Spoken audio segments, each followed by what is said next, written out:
Hello, I'm Heather Smith and welcome to the Accounting Apps podcast. Each episode, I explore how accounting and business apps can help you work smarter, serve your clients better, and build a more profitable practice. Whether you're curious about emerging tools, automation, integrations, or simply want to hear stories from people using tech in the trenches, this is the podcast for you. I encourage you to stay up to date with the curated content I'm sharing by signing up for the Accounting Apps newsletter, available at accountingapps.io, and joining the Accounting Apps Mastermind group. So joining me today on the show is Miquel Palet, founder and CEO of GetInvoice. Miquel is an entrepreneur and product builder from Barcelona with a knack for turning smart ideas into real solutions. He kicked off his journey at just 18, co-founding the Spanish EdTech platform, Udemy, which grew to an impressive 6 million euros in annual revenue in just 3 years. While scaling that business, Miquel also created an internal finance tool to simplify pre-accounting workflows. And that side project eventually became GetInvoice, a product that's now his full-time focus. GetInvoice helps businesses automate invoice retrieval from emails and other sources, taking the headache out of managing receipts. With a background in engineering, Miquel brings a blend of technical know-how and entrepreneurial drive to everything he builds. Passionate about solving real problems with clean, user-focused design, and looking forward to speaking to him today about this. Now, I also want to just briefly talk a little bit more about his company, GetInvoice. GetInvoice is an AI-driven invoice automation software that automatically retrieves, processes invoices and receipts from emails and web portals, including Amazon and Google Apps. They extract invoice data, integrate with accounting tools like QuickBooks Xero or Business Central, which is a solution I've not heard of. Maybe I got that wrong. And other tools like Google Drive and Google Sheets to automatically forward all processed invoices. Welcome to the Accounting Apps podcast. And Miquel, how has your week been? Thanks for having me. Happy to be here. And yeah, it's been great and better with this introduction. Fantastic. So what is it like being an entrepreneur in Spain?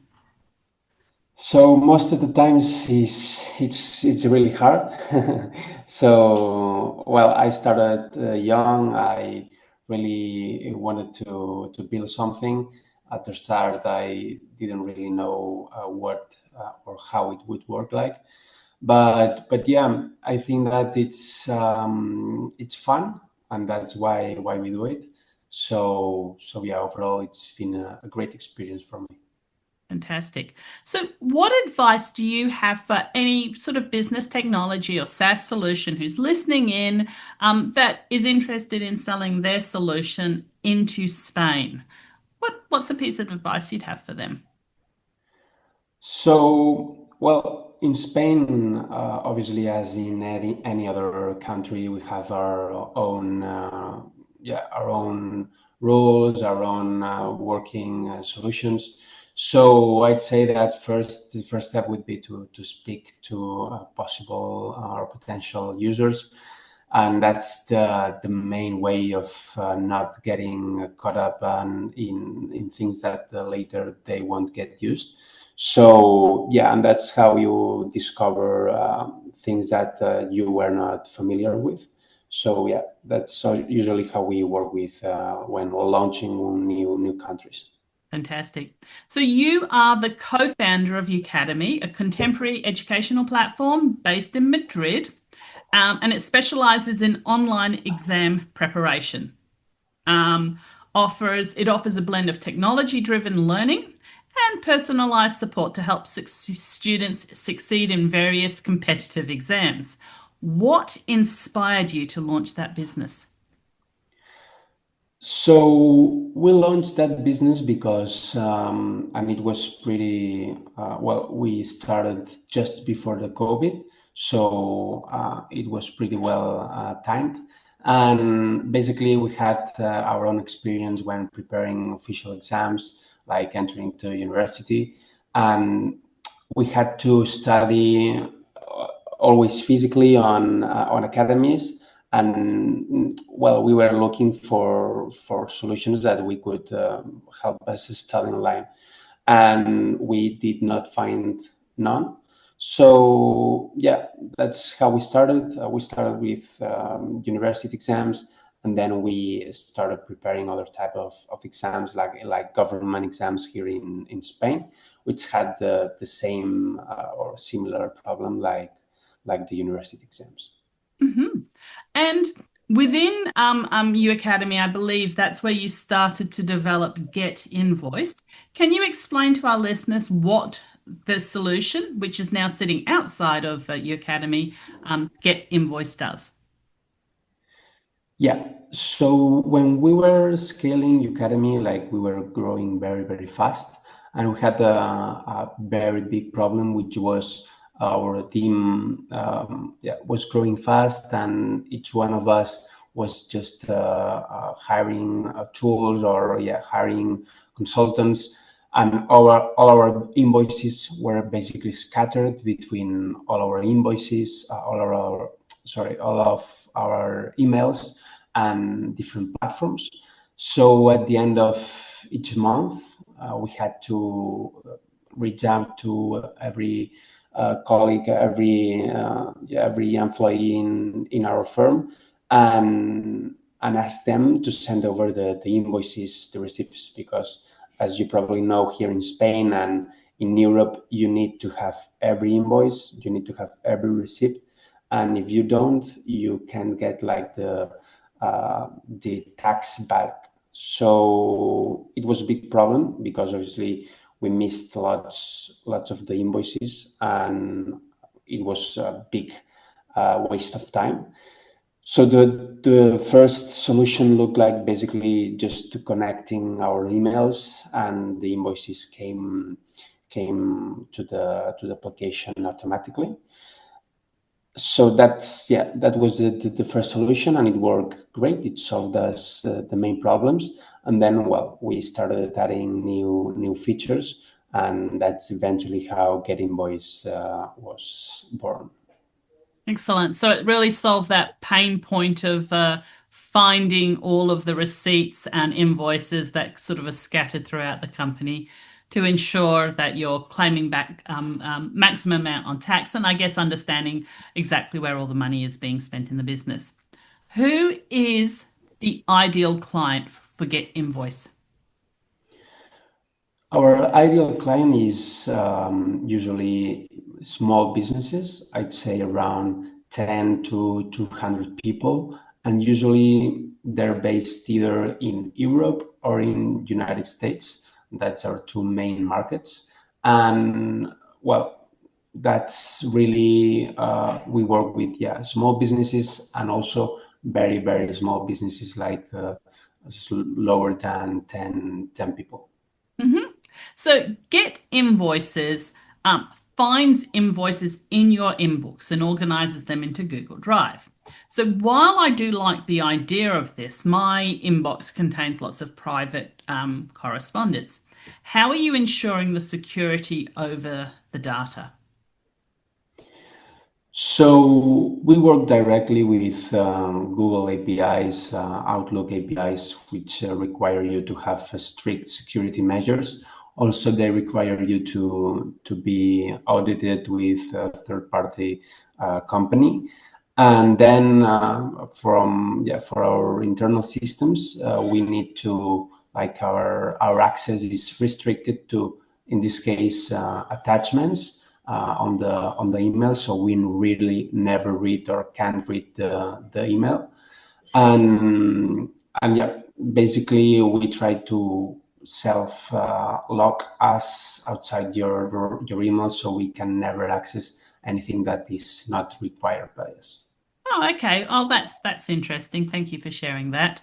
So, Get Invoice recently hit $10,000. So I'm thinking maybe that's American dollars, annual recurring revenue (ARR), fully bootstrapped. So, what does that milestone? Congratulations! And what does that milestone mean to you?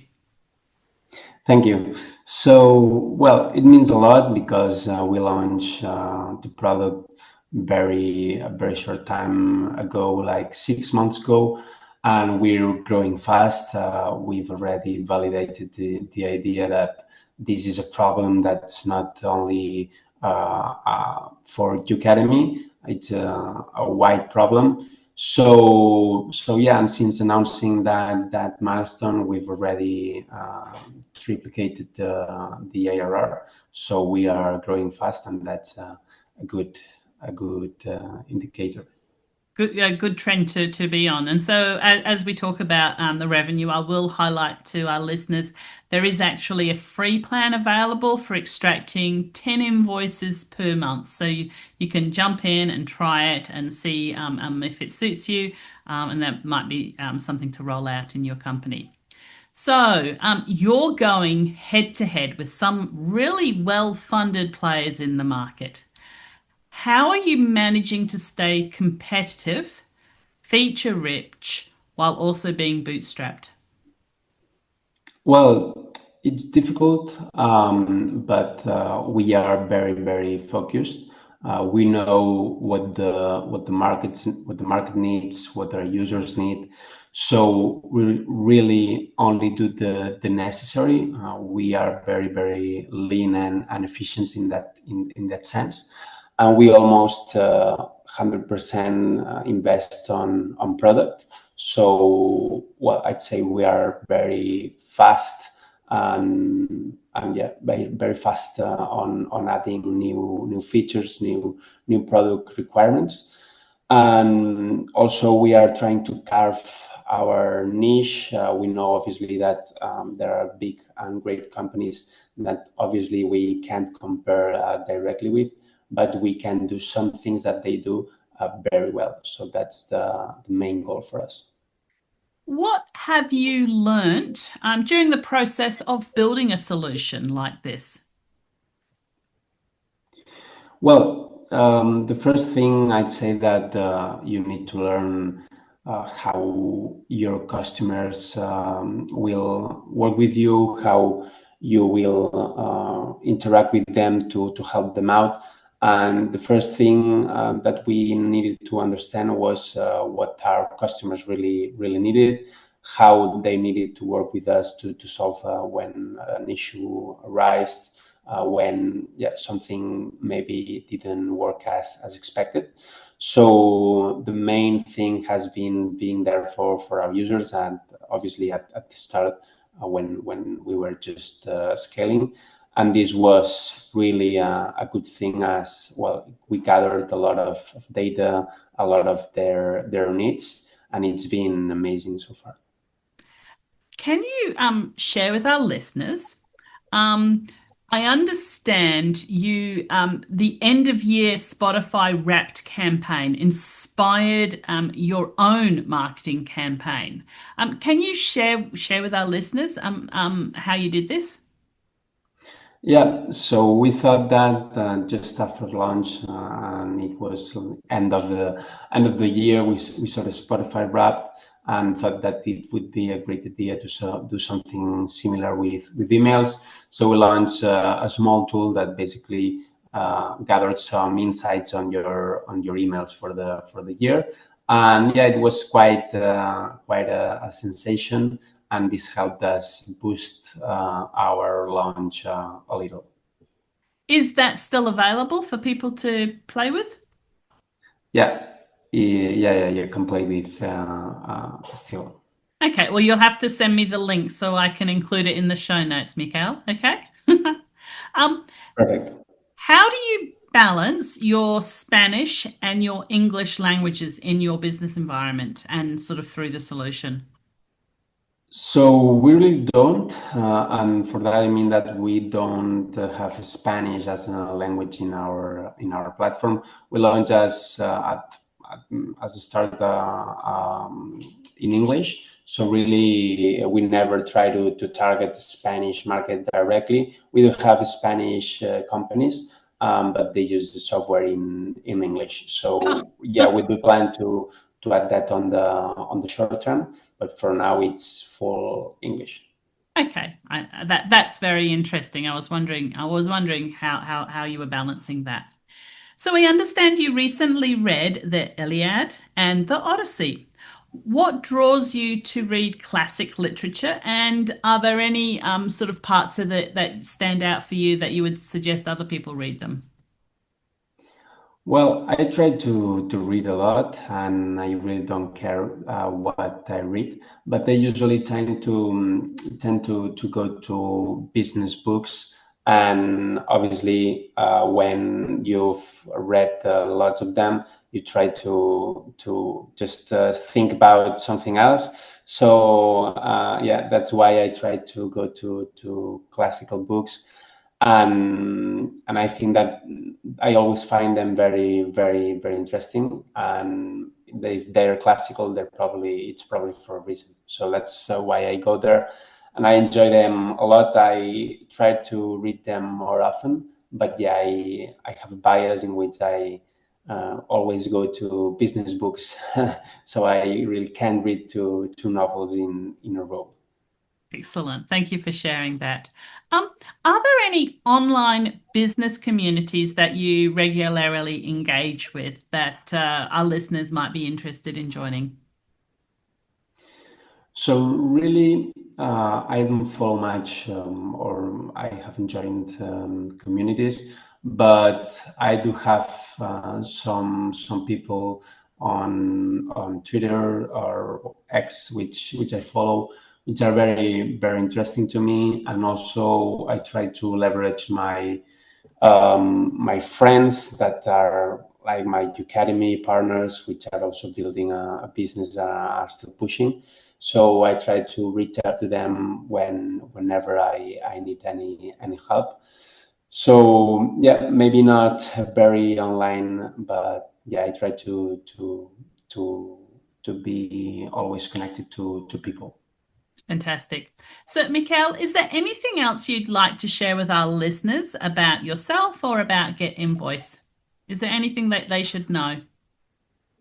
Well, I think that the most important thing for us at GetInvoice is always talking to potential partners, potential users, potential everything. So really, we'd love to have conversations with people, with companies which seem to have an interest in us, or they think that they even could help us, because yeah, we are constantly growing the product, we're constantly growing our team. So I think that yeah, just having insightful and good conversations with people is something that we're always seeking. So yeah, if someone is interested in that, we'd love to hear them out. Fantastic. What size team do you currently have? So we're a really small team. We are four currently. Four. Fantastic. So how can people find out more about GetInvoice? So we do have a YouTube channel, and I think that that's a great resource. Also, on our site, we try to publish as many blogs or articles talking about us, about our team, and that's also a great source. And also, just by reaching out to me via LinkedIn or any other platform, we can chat, and I can tell you all about Getting Voice. Michael, thank you so much for joining me on the Accounting Apps podcast. I've really enjoyed listening and hearing all about your product and entrepreneurialism in Spain. Thanks, Heather. Thank you for having me. So keep up to date with the modern accounting technology landscape by subscribing to the Accounting Apps podcast, the Accounting Apps newsletter, and join the conversations happening in the Accounting Apps mastermind community. I'm your host, Heather Smith, and I'm pretty easy to find on all social media platforms. I look forward to connecting with you.